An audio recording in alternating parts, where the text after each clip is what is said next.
ओम नमो भगवते वासुदेवाय। ओम ब्रह्म बृहस्पति नमः। प्रिय भक्तों, आज पौष मास कृष्ण पक्ष की चतुर्दशी तिथि और बृहस्पतिवार का दिन है। बृहस्पतिवार का दिन भगवान बृहस्पति देव को समर्पित होता है। इस दिन भगवान बृहस्पति देव की व्रत और पूजा की जाती है।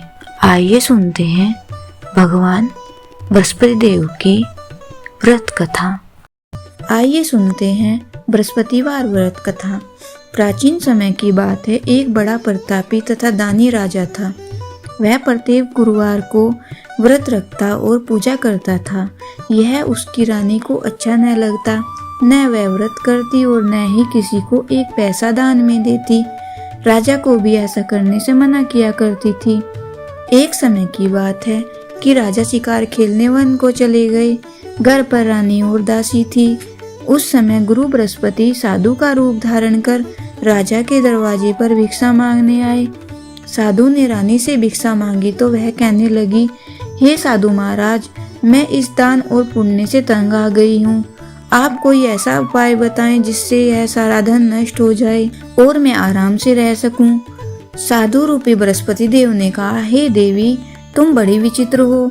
संतान और धन से तो कोई भी दुखी नहीं होता। अगर तुम्हारे पास इतना धन है तो उसे शुभ कार्यों में लगाओ जिससे तुम्हारे दोनों लोग सुधरें। परंतु साधु की इन बातों से रानी खुश नहीं हुई। उसने कहा, मुझे ऐसे धन की आवश्यकता नहीं जिसे मैं दान दूं तथा जिसको संभालने में ही मेरा सारा समय नष्ट हो जाए। साधु ने कहा, यदि तुम्हारी ऐसी इच्छा है तो जैसा मैं बताता हूँ तुम वैसा ही करना। बृहस्पतिवार के दिन तुम घर को गोबर से लीपना, अपने केशों को पीली मिट्टी से धोना, केशों को धोते समय स्नान करना, राजा से बोलना कि हजामत बनवाए, भोजन में मांस मदिरा खाना, कपड़ा धोबी के यहाँ धुलने डालना। इस प्रकार 7 बृहस्पतिवार करने से तुम्हारा समस्त धन नष्ट हो जाएगा। इतना कहकर साधु बने बृहस्पति देव अंतर्धान हो गए। साधु के कहे अनुसार करते हुए रानी को केवल 3 बृहस्पतिवार ही बीते थे कि उसकी समस्त धन संपत्ति नष्ट हो गई। भोजन के लिए परिवार तरसने लगा। एक दिन राजा रानी से बोला, हे रानी, तुम यहीं रहो, मैं दूसरे देश को जाता हूँ क्योंकि यहाँ पर मुझे सभी जानते हैं, इसलिए मैं यहाँ पर कोई छोटा कार्य नहीं कर सकता। ऐसा कहकर राजा परदेश चला गया।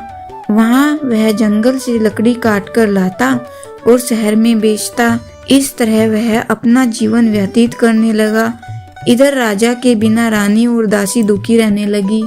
एक समय जब रानी और दासियों को 7 दिन बिना भोजन के रहना पड़ा तो रानी ने अपनी दासी से कहा, हे दासी, पास ही के नगर में मेरी बहन रहती है, वह बड़ी धनवान है, तू उसके पास जा और कुछ ले आ ताकि थोड़ा गुजर बसर हो सके।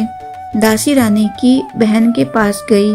उस दिन बृहस्पतिवार का दिन था। रानी की बहन उस समय बृहस्पति देव की कथा सुन रही थी। दासी ने रानी की बहन को अपनी रानी का संदेश दिया, लेकिन रानी की बहन ने कोई उत्तर नहीं दिया।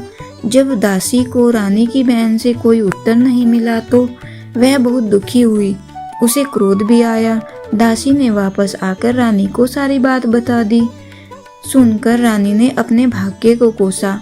उधर रानी की बहन ने सोचा कि मेरी बहन की दासी आई थी परंतु मैं उससे नहीं मिल सकी, इससे वह बहुत दुखी हुई होगी। कथा सुनकर और पूजन समाप्त कर वह अपनी बहन के घर गई और कहने लगी, हे बहन, मैं बृहस्पतिवार का व्रत कर रही थी। तुम्हारी दासी गई परंतु जब तक कथा होती है तब तक न उठते हैं और न बोलते हैं, इसलिए मैं नहीं बोली। कहो दासी क्यों गई थी? रानी बोली, बहन, हमारे घर अनाज नहीं था। ऐसा कहते कहते रानी की आंखें भर आई। उसने दासियों समेत भूखा रहने की बात भी अपनी बहन को बता दी। रानी की बहन बोली, बहन देखो, बृहस्पति देव भगवान सबकी मनोकामना पूर्ण करते हैं। देखो, शायद तुम्हारे घर में अनाज रखा हो। यह सुनकर दासी घर के अंदर गई तो वहाँ उसे एक घड़ा अनाज का भरा हुआ मिल गया। उसे बड़ी हैरानी हुई क्योंकि उसने एक एक बर्तन देख लिया था। उसने बाहर आकर रानी को बताया। दासी रानी से कहने लगी, हे रानी, जब हमको भोजन नहीं मिलता तो हम व्रत ही तो रखते हैं, इसलिए क्यों न इनसे व्रत और कथा की विधि पूछ ली जाए, हम भी व्रत किया करेंगे। दासी के कहने पर रानी ने अपनी बहन से बृहस्पतिवार व्रत के बारे में पूछा। उसकी बहन ने बताया, बृहस्पतिवार के व्रत में चने की दाल मुनक्का से विष्णु भगवान का केले की जड़ में पूजन करें तथा दीपक जलाएं, पीला भोजन करें तथा कथा सुने। इससे गुरु भगवान प्रसन्न होते हैं, मनोकामनाएं पूर्ण करते हैं। व्रत और पूजन की विधि बताकर रानी की बहन अपने घर लौट आई। रानी और दासी दोनों ने निश्चय किया कि बृहस्पति देव भगवान का पूजन जरूर करेंगे। 7 रोज बाद जब बृहस्पतिवार आया तो उन्होंने व्रत रखा। गुड़साल में जाकर चना और गुड़ बीन लाई तथा उसकी दाल से केले की जड़ तथा विष्णु भगवान का पूजन किया। अब पीला भोजन कहाँ से आए? दोनों बड़ी दुखी हुई, परंतु उन्होंने व्रत किया था इसलिए बृहस्पति देव भगवान प्रसन्न थे। एक साधारण व्यक्ति के रूप में वे 2 थालों में सुंदर पीला भोजन लेकर आए और दासी को देकर बोले, हे दासी, यह भोजन तुम्हारे लिए और तुम्हारी रानी के लिए है, इसे तुम दोनों ग्रहण करना। दासी भोजन पाकर बहुत प्रसन्न हुई। उसने रानी को सारी बात बताई। उसके बाद वे प्रत्येक बृहस्पतिवार को गुरु भगवान का व्रत और पूजन करने लगी। बृहस्पति भगवान की कृपा से उनके पास धन हो गया, परंतु रानी फिर पहले की तरह आलस्य करने लगी। तब दासी बोली, देखो रानी, तुम पहले भी इस तरह आलस्य करती थी, तुम्हें धन के रखने में कष्ट होता था, इस कारण सभी धन नष्ट हो गया। अब गुरु भगवान की कृपा से धन मिला है तो फिर तुम्हें आलस्य होता है। बड़ी मुसीबतों के बाद हमने यह धन पाया है, इसलिए हमें दान पुण्य करना चाहिए। अब तुम भूखे मनुष्यों को भोजन कराओ, प्याऊ लगवाओ, ब्राह्मणों को दान दो, कुआं, तालाब, बावड़ी आदि का निर्माण कराओ, मंदिर पाठशाला बनवाकर ज्ञान दान दो, कुंवारी कन्याओं का विवाह करवाओ, अर्थात धन को शुभ कार्यों में खर्च करो, जिससे तुम्हारे कुल का यश बढ़े तथा स्वर्ग प्राप्त हो, पितर प्रसन्न हो। दासी की बात मानकर रानी शुभ कर्म करने लगी। उसका यश फैलने लगा। एक दिन रानी और दासी आपस में विचार करने लगी कि न जाने राजा किस दशा में होंगे, कहाँ होंगे, उनकी कोई खोज खबर ही नहीं मिलती। उन्होंने श्रद्धा पूर्वक गुरु बृहस्पति भगवान से प्रार्थना की कि राजा जहाँ भी हों शीघ्र वापस आ जाएं। उधर राजा परदेश में बहुत दुखी रहने लगा। वह प्रतिदिन जंगल से लकड़ी बीनकर लाता और उसे शहर में बेचकर अपने दुखी जीवन को बड़ी कठिनता से व्यतीत करता। एक दिन दुखी हो अपनी पुरानी बातों को याद करके वह रोने लगा और उदास हो गया। उसी समय राजा के पास बृहस्पति देव साधु के वेश में आकर बोले, हे लकड़हारे, तुम इस सुनसान जंगल में किस चिंता में बैठे हो, मुझे बतलाओ। यह सुन राजा के नेत्रों में जल भर आया। साधु की वंदना कर राजा ने अपनी संपूर्ण कहानी सुना दी। महात्मा दयालु होते हैं।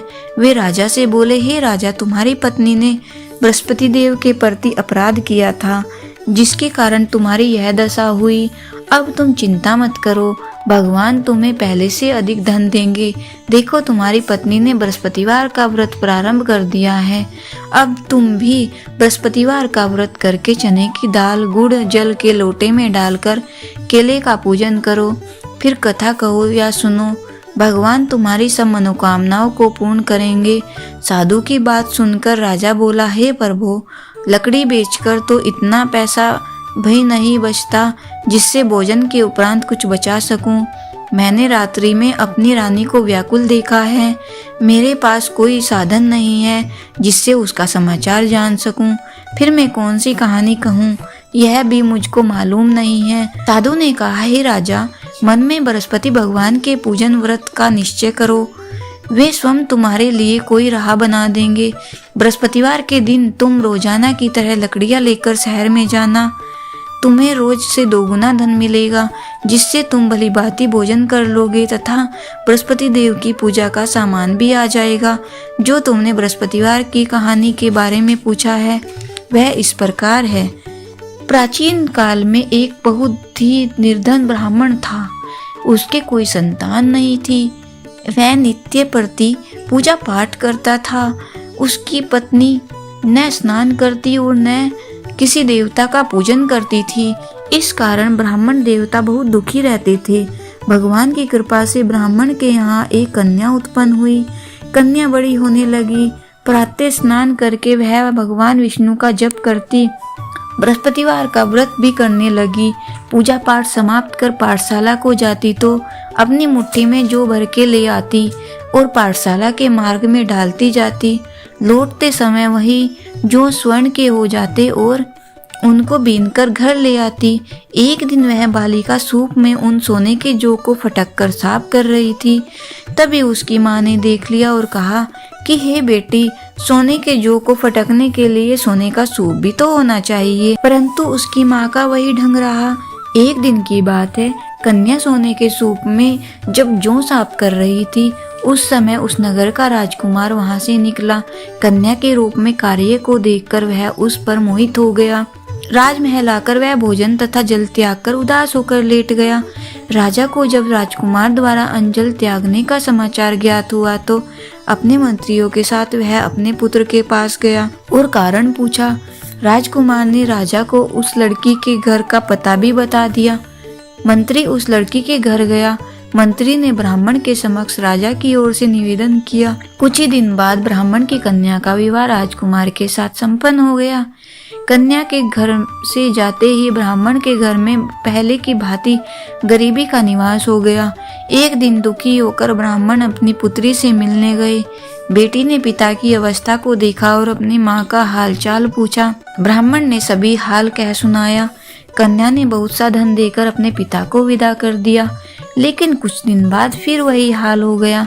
ब्राह्मण फिर अपनी कन्या के यहाँ गया और सभी हाल कहते पुत्री बोली, हे पिताजी, आप माताजी को यहाँ लिवा लाओ, मैं उन्हें वह विधि बता दूंगी जिससे गरीबी दूर हो जाए। ब्राह्मण देवता अपनी स्त्री को साथ लेकर अपनी पुत्री के पास राजमहल पहुँचे तो पुत्री अपनी माँ को समझाने लगी, हे माँ, तुम प्रातःकाल स्नान आदि करके विष्णु भगवान का पूजन करो तो सब दरिद्रता दूर हो जाएंगी। परंतु उसकी माँ ने उसकी एक भी बात नहीं मानी। वह प्रातःकाल उठकर अपनी पुत्री की बची जूठन को खा लेती थी। एक दिन उसकी पुत्री को बहुत गुस्सा आया। उसने अपनी माँ को एक कोठरी में बंद कर दिया। प्रातःकाल उसे स्नान आदि करा के पूजा पाठ करवाया तो उसकी माँ की बुद्धि ठीक हो गई। इसके बाद वह नियम से पूजा पाठ करने लगी। प्रत्येक बृहस्पतिवार को व्रत करने लगी।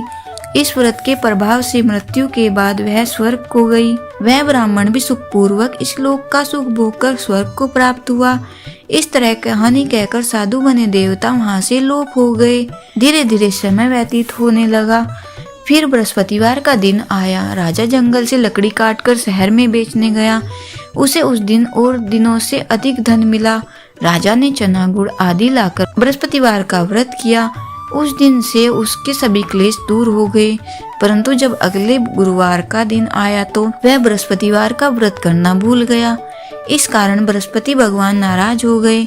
उस दिन उस नगर में राजा ने विशाल यज्ञ का आयोजन किया था तथा अपने समस्त राज्य में घोषणा करवा दी कि सभी मेरे यहाँ भोजन करने आवे, किसी के घर चूल्हा न जले। इस आज्ञा को जो न मानेगा उसको फांसी दे दी जाएगी।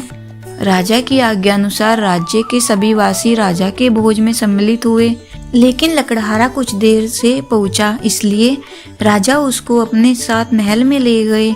जब राजा लकड़हारे को भोजन करा रहे थे तो रानी की दृष्टि उस कुटी पर पड़ी जिस पर उसका हार लटका हुआ था। उसे हार कुटी पर लटका दिखाई नहीं दिया। रानी को निश्चय हो गया कि मेरा हार इस लकड़हारे ने ही चुराया है। उसी समय सैनिक बुलवाकर उसको जेल में डलवा दिया। लकड़हारा जेल में विचार करने लगा कि न जाने कौन से पूर्व जन्म के कर्म से मुझे यह दुख प्राप्त हुआ है, और जंगल में मिले साधु को याद करने लगा। तत्काल बृहस्पति देव साधु के रूप में प्रकट हुए और कहने लगे, अरे मूर्ख, तूने बृहस्पति देवता की कथा नहीं की, उसी कारण तुझे यह दुख प्राप्त हुआ है। अब चिंता मत कर, बृहस्पतिवार के दिन जेल खाने के दरवाजे पर तुझे 4 पैसे पड़े मिलेंगे। उनसे तू बृहस्पतिवार की पूजा करना और तेरे सभी कष्ट दूर हो जाएंगे। अगले बृहस्पतिवार उसे जेल के द्वार पर 4 पैसे मिले। राजा ने पूजा का सामान मंगवाकर कथा कही और प्रसाद बांटा उसी रात्रि में बृहस्पति देव ने उस नगर के राजा को स्वप्न में कहा, हे राजा, तूने जिसे जेल में बंद कर दिया है उसे कल छोड़ देना, वह निर्दोष है। राजा प्रातःकाल उठा और खूंटी पर हार टंगा देखकर लकड़हारे को बुलाकर क्षमा मांगी और राजा के योग्य सुंदर वस्त्र आभूषण भेंट कर उसे विदा किया। गुरुदेव की आज्ञा अनुसार राजा अपने नगर को चल दिया। राजा जब नगर के निकट पहुंचा तो उसे बड़ा ही आश्चर्य हुआ। नगर में पहले जैसे अधिक बाग, तालाब और कुएं तथा बहुत सी धर्मशालाएं, मंदिर आदि बने हुए थे। राजा ने पूछा, यह किसका बाग है और धर्मशालाएं हैं? तब नगर के सब लोग कहने लगे कि यह सब रानी और दासी द्वारा बनाए गए हैं। राजा को आश्चर्य हुआ और गुस्सा भी आया। उसकी अनुपस्थिति में रानी के पास धन कहाँ से आया होगा? जब रानी ने यह खबर सुनी कि राजा आ रहे हैं तो उसने अपनी दासी से कहा, हे दासी, देख राजा हमको कितनी बुरी हालत में छोड़ गए थे, वह हमारी ऐसी हालत देखकर लौट न जाएं, इसलिए तू दरवाजे पर खड़ी हो जा। रानी की आज्ञा अनुसार दासी दरवाजे पर खड़ी हो गई और जब राजा आए तो उन्हें अपने साथ महल में लिवा लाई। तब राजा ने क्रोध करके अपनी तलवार निकाली और पूछने लगा, बताओ यह धन तुम्हें कैसे प्राप्त हुआ है? तब रानी ने सारी कथा कह सुनाई। राजा ने निश्चय किया कि मैं रोजाना दिन में 3 बार कहानी कहा करूंगा और रोज व्रत किया करूंगा। अब हर समय राजा दुपट्टे में चने की दाल बंधी रहती तथा दिन में 3 बार कथा कहता। एक रोज राजा ने विचार किया कि चलो अपनी बहन के यहाँ हो आऊं। इस तरह निश्चय कर राजा घोड़े पर सवार हो अपनी बहन के यहाँ चल दिया। मार्ग में उसने देखा कि कुछ आदमी एक मुर्दे को लिए जा रहे हैं। उन्हें रोककर राजा कहने लगा, अरे भाइयों, मेरी बृहस्पतिवार की कथा सुन लो। वे बोले, लो हमारा तो आदमी मर गया, इसको अपनी कथा की पड़ी है। परंतु कुछ आदमी बोले, अच्छा कहो, हम तुम्हारी कथा सुनेंगे। राजा ने दाल निकाली और कथा कहनी शुरू कर दी। जब आधी कथा हुई तो मुर्दा हिलने लगा और जब कथा समाप्त हुई थी राम राम कहकर मुर्दा खड़ा हो गया। राजा आगे बढ़ा और उसे चलते चलते शाम हो गई। आगे मार्ग में एक किसान खेत में हल चलाता मिला। राजा ने उससे कथा सुनने का आग्रह किया लेकिन वह नहीं माना। राजा आगे चल पड़ा। राजा के हटते ही बैल पछाड़ खाकर गिर पड़े तथा किसान के पेट में बहुत तेज दर्द होने लगा। उसी समय किसान की माँ रोटी लेकर आई। उसने जब देखा तो अपने पुत्र से सब हाल पूछा। बेटे ने सभी हाल बता दिया। बुढ़िया दौड़ी दौड़ी उस घुड़सवार के पास पहुंची और उससे बोली, मैं तेरी कथा सुनूंगी, तू अपनी कथा मेरे खेत पर ही चलकर कहना जहाँ मेरा बेटा लेटा है। राजा ने लौटकर बुढ़िया के खेत पर जाकर कथा कही, जिसके सुनते ही बैल खड़े हो गए तथा किसान के पेट का दर्द भी बंद हो गया। राजा अपनी बहन के घर पहुंचा। बहन ने भाई की खूब मेहमानी की। दूसरे रोज प्रातःकाल राजा जागा और देखने लगा कि सभी लोग भोजन कर रहे हैं। राजा ने अपनी बहन से जब पूछा, ऐसा कोई मनुष्य है जिसने भोजन नहीं किया तो मेरी बृहस्पतिवार की कथा सुन ले। बहन बोली, हे भैया, यह देश ऐसा ही है, यहाँ लोग पहले भोजन करते हैं, बाद में कोई अन्य काम करते हैं। फिर वह एक कुम्हार के घर गई जिसका लड़का बीमार था। उसे मालूम हुआ कि उसके यहाँ 3 दिन से किसी ने भोजन नहीं किया है। रानी ने अपनी भाई की कथा सुनने के लिए कुम्हार से कहा। वह तैयार हो गया। राजा ने जाकर बृहस्पतिवार की कथा कही, जिसको सुनकर वह लड़का ठीक हो गया। अब तो राजा को प्रशंसा होने लगी। एक दिन राजा ने अपनी बहन से कहा, हे बहन, मैं अब अपने घर जाऊंगा, तुम भी तैयार हो जाओ। राजा की बहन ने अपनी सास से अपने भाई के साथ चलने की आज्ञा मांगी। सास बोली, हाँ चली जा, मगर मेरे लड़कों को मत ले जाना क्योंकि तेरे भाई को कोई संतान नहीं है। बहन ने अपने भाई से कहा, हे भैया, मैं तो चलूंगी मगर कोई बालक नहीं जाएगा। अपनी बहन को भी छोड़कर दुखी मन से राजा अपने नगर को लौट गया। राजा ने अपनी रानी से सारी कथा कह सुनाई और बिना भोजन किए वह सैया पर लेट गया। रानी बोली, हे प्रभु बृहस्पति देव ने हमें सब कुछ दिया है, वे हमें संतान अवश्य देंगे। उसी रात बृहस्पति देव राजा को स्वप्न में कहा, हे राजा, उठ, सभी सोच त्याग, तेरी रानी गर्भवती है। राजा को यह जानकर बड़ी खुशी हुई। 9वें महीने में रानी के गर्भ से एक सुंदर पुत्र पैदा हुआ। तब राजा बोला, हे रानी, स्त्री बिना भोजन के रह सकती है, परंतु बिना कहे नहीं रह सकती। जब मेरी बहन आए तो तुम उससे कुछ मत कहना। रानी ने हाँ कर दी। जब राजा की बहन ने यह शुभ समाचार सुना तो वह बहुत खुश हुई और बधाई लेकर अपने भाई के यहाँ आई। रानी ने तब उसे आने का उलाहना दिया। तब भाई अपने साथ ला रहे थे, तब टाल गई, उनके साथ न आई और आज अपने आप ही भागी भागी बिना बुलाए आ गई। तो राजा की बहन कहने लगी, भाई मैं इस प्रकार न कहती तो तुम्हारे घर औलाद कैसे होती। बृहस्पति देव सभी मनोकामनाएं पूर्ण करते हैं। जो सद्भावना पूर्वक बृहस्पति देव भगवान की व्रत करता है वह कथा पढ़ता है तथा सुनता है और दूसरों को सुनाता है। बृहस्पति देव उसकी सभी मनोकामनाएं पूर्ण करते हैं, उनकी सदैव रक्षा करते हैं। जो संसार में सद्भावना से गुरुवार का पूजन एवं व्रत सच्चे हृदय से करता है, उनकी सभी मनोकामनाएं वैसे ही पूर्ण होती हैं जैसी सच्ची भावना से रानी और राजा ने बृहस्पति देव की कथा का गुणगान किया तो उनकी सभी इच्छाएं बृहस्पति देव जी ने पूर्ण की। अनजाने में भी बृहस्पति देव की उपेक्षा न करें, ऐसा करने से सुख शांति नष्ट हो जाती है। इसलिए सबको कथा सुनने के बाद प्रसाद लेकर जाना चाहिए। हृदय से उनका मनन करते हुए जयकारा बोलना चाहिए। बोलिए भगवान बृहस्पति देव की जय, विष्णु भगवान की जय।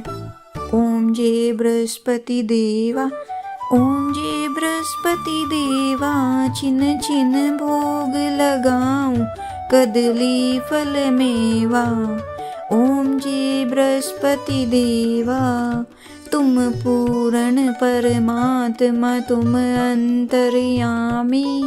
जगत पिता जगदीश्वर तुम सबके स्वामी। ओम जय बृहस्पति देवा, चरणामृत निज निर्मल सब पातक हरता। सकल मनोरथ दायक कृपा करो भरता। ओम जय बृहस्पति देवा, तन मन धन अर्पण कर जो जन शरण पड़े। प्रभु प्रकट तब होकर आकर द्वार खड़े। जय बृहस्पति देवा, दीन दयाल दयानिधि भक्तन हितकारी। पाप दोष सब हरता भव बंधन हारी। ओम जय बृहस्पति देवा, सकल मनोरथ दायक सब संशय हारो। विषय विकार मिटाओ संतन सुखकारी। ओम जय बृहस्पति देवा, जो कोई आरती तेरी प्रेम सहित गावे। जेठानंद आनंद कर सो निश्चय पावे।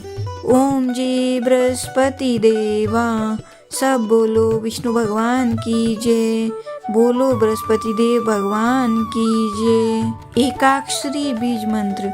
ओम ब्रह्म बृहस्पते नमः।